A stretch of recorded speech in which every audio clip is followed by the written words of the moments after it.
Isn't it perfect? Yeah, it's so calm. Very unusual. Usually here it's colder with a lot of mosquitoes. Now it's perfect.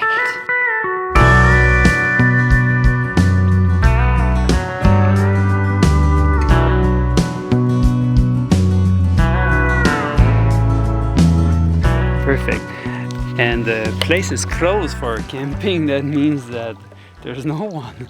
And we had to walk a little bit more because there was a fence, but we're used to that. This is our playground, and it's our first time this year. So we just started the 8th year doing tube light painting. So going out now in we are September 6 or 7, Yeah. 8, I don't know. But it's crazy because we didn't go out in August and because it was just too cold. There was a lot of rain as well. Oh yeah, it was pouring rain. Yeah. So no camping, no good conditions to shoot outside for Yeah. August. Yeah, and now early September, so warm. And yeah, I want to talk about a message I got from one of the members of the community. She showed us some pictures. It was very dark, light painting barely visible, and she said that she was shooting at ISO 50 and f/22, which is not making a lot of sense because I don't think there are any flashlights that can be bright enough for these conditions. And that made me realize also that the perfect settings video, like the videos about the settings, is now 4 years old. Okay, and it's still relevant, but Yeah. things have evolved. I don't shoot exactly the same way because there was a recipe, but it was still a little bit of guesswork. Now it's not. It's not because I've been using the same flashlight for so long and it's so clear. I put my settings at f11, ISO 100, and when I get a good exposure in the camera, I know I'm ready to shoot. I don't even have to try. I know it's gonna work right away. So, and I know that because of my equipment. Okay, because of my flashlight, the tube I'm using. So it might be different for you, but once you figure out what's your starting point, These are the settings that you know will work to start the night, depending on the conditions. But once you get to these settings for your specific equipment, meaning flashlight, tube, camera, it's your sweet spot. yeah, and the tube I'm using is the solid white. Yeah, you always start. You always start with the solid white these days, right? Yeah. And then obviously it doesn't stay at these settings for long. Like maybe how many minutes before you change? 5. Yeah, that's another very good point.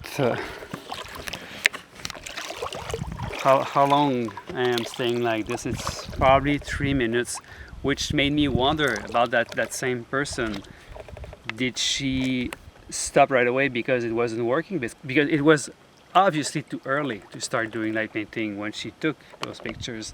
But what happened after that? Did she just decide that no, it's not working, so I'm gonna go home?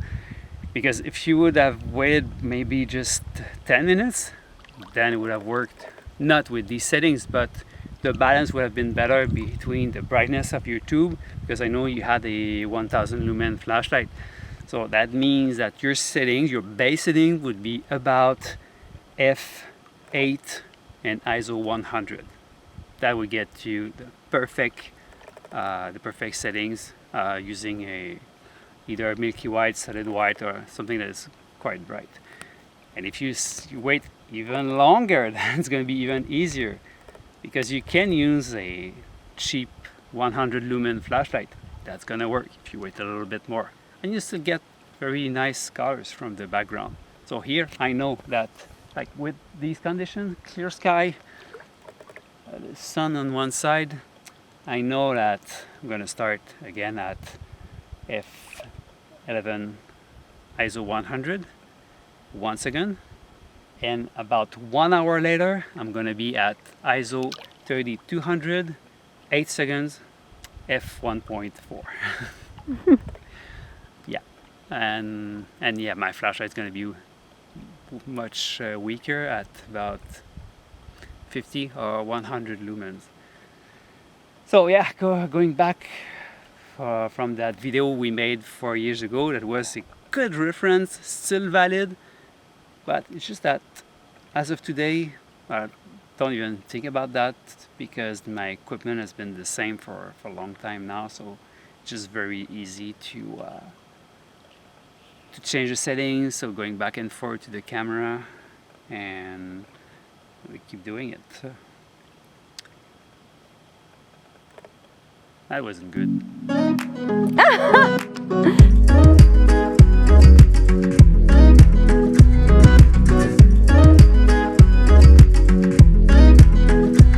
But the major change I did over the past year with the settings is this. I totally stopped using the bold mode.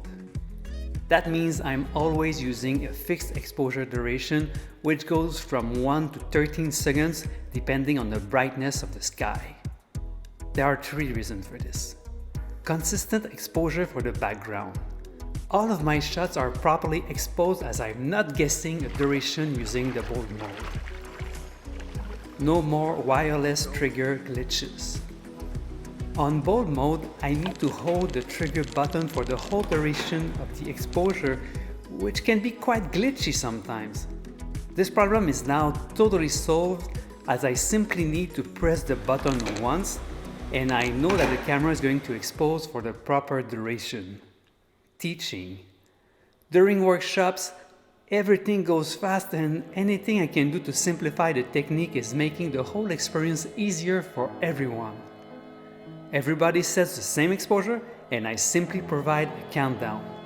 And then we're all in sync.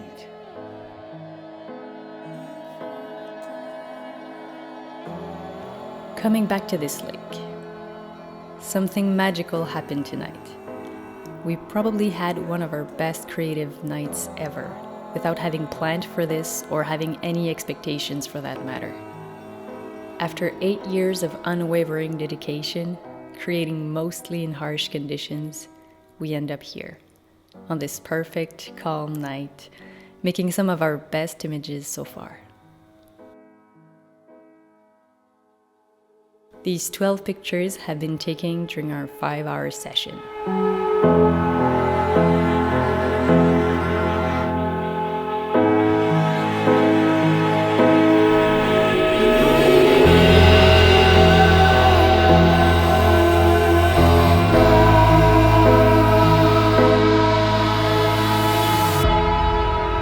The camera. I'm sore. I could not hold it. So, anything else to add? We're going to talk about the food we had. Oh, that was Camping food is the good. best, right? That was good. Yeah, we had a great meal that extended over a period of time of maybe 3 hours.